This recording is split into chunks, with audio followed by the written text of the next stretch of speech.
नमस्कार साथियों, मैं हूं अनूप थपलियाल। साथियों, पुष्कर सिंह धामी दिल्ली से लौटकर आ गए हैं और दिल्ली से लौटकर आने के बाद उन्होंने कहा है कि इस बार मंत्रिमंडल पर कोई चर्चा नहीं हुई। इस बार कोई चर्चा नहीं हुई मतलब इससे पहली बार हुई थी जब वह पहली बार दिल्ली गए थे, जहां एक तरफ मुख्यमंत्री धामी का कहना है कि इस बार कोई चर्चा नहीं हुई है और लगभग उसी दौरान भाजपा के प्रदेश महामंत्री आदित्य कोठारी ये कहते हैं कि जो शीर्ष नेतृत्व है उसके साथ चर्चा हो चुकी है, बातचीत हो चुकी है कि मंत्रिमंडल में बदलाव होगा, विस्तार होगा और फेरबदल भी होगा। विरोधी बयान आ रहे हैं जिससे स्पष्ट है कि हकीकत यह है कि मालूम किसी को भी नहीं है कि किसका नाम लिस्ट में आएगा और किस किस का पत्ता कटेगा।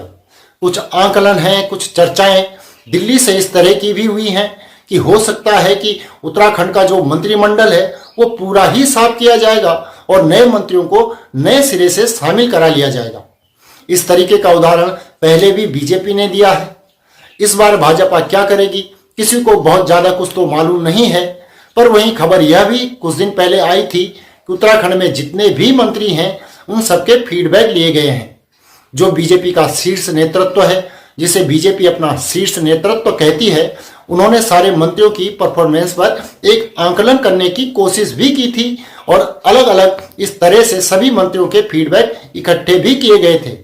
हो सकता है कि मुख्यमंत्री पुष्कर सिंह धामी ने भी निर्णय लिया गया हो, प्रदेश अध्यक्ष और महामंत्री संगठन उनसे भी फीडबैक लिया गया हो।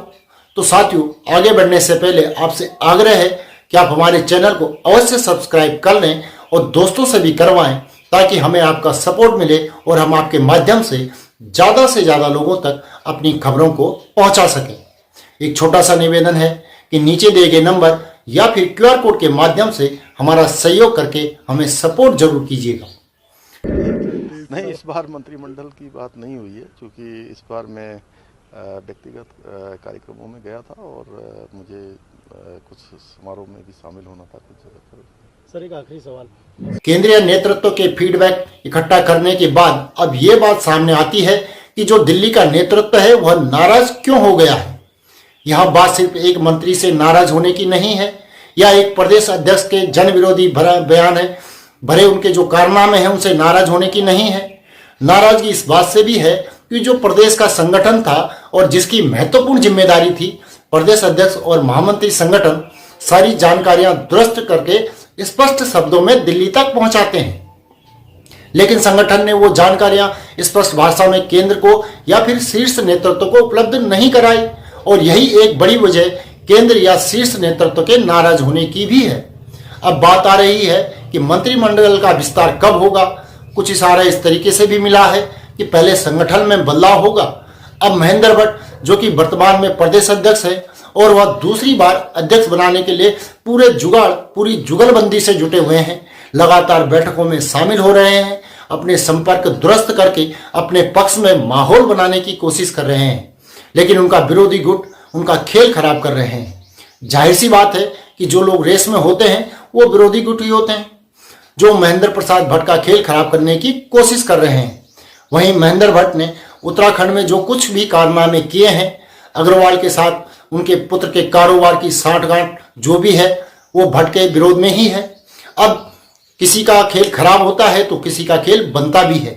अब अगर सारे मंत्रियों का फीडबैक लिया गया है या फीडबैक भेजा गया है तो कुछ लोगों ने यह भी कहा कि अगर सारे मंत्रियों का फीडबैक गया है तो मुख्यमंत्री का फीडबैक भी गया होगा और जाहिर सी बात है कि धामी का फीडबैक भी गया ही होगा। लेकिन दिल्ली में जो चर्चाएं हैं, जो विधायक भागदौड़ कर रहे हैं, वो लोग ये बता रहे हैं कि भागदौड़ का असर होगा ही नहीं होगा, यह तो मालूम ही नहीं है, लेकिन हलचल जरूर दिल्ली में मची हुई है। और अब बात आती है कि क्या मुख्यमंत्री पुष्कर सिंह धामी की कुर्सी सुरक्षित है या फिर उनकी कुर्सी खतरे में है। कुछ लोगों ने कहा है कि अगर पूरा मंत्रिमंडल बदला जाएगा तो मुख्यमंत्री की कुर्सी भी खतरे में हो सकती है, तो वहीं कुछ लोगों ने कहा कि मुख्यमंत्री की कुर्सी खतरे में नहीं हो सकती। बीजेपी के अगर पिछले 1-1.5 महीने के दिल्ली के माहौल को आप देखें तो उसमें वह बार बार समान नागरिक संहिता का उदाहरण देते हुए नजर आए हैं।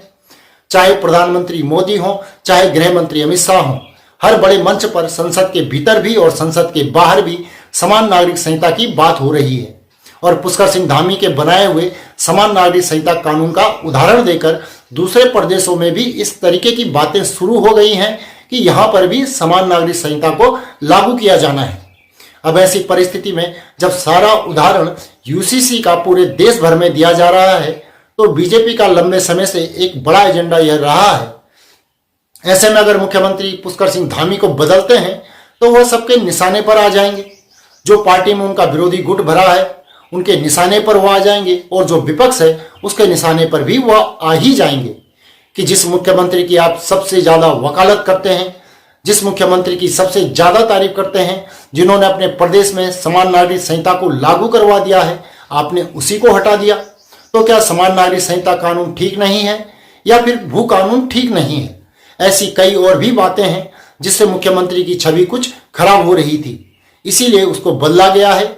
ये कुछ ऐसे तथ्य हैं जो पुष्कर सिंह धामी के पक्ष में जा सकते हैं। इसीलिए हो सकता है कि केंद्रीय जो नेतृत्व है वो धामी को बदलने पर फिलहाल विचार नहीं करेगा, क्योंकि उन्होंने ताजा एक बड़ा बीजेपी और संघ के एजेंडे को इम्प्लीमेंट किया है।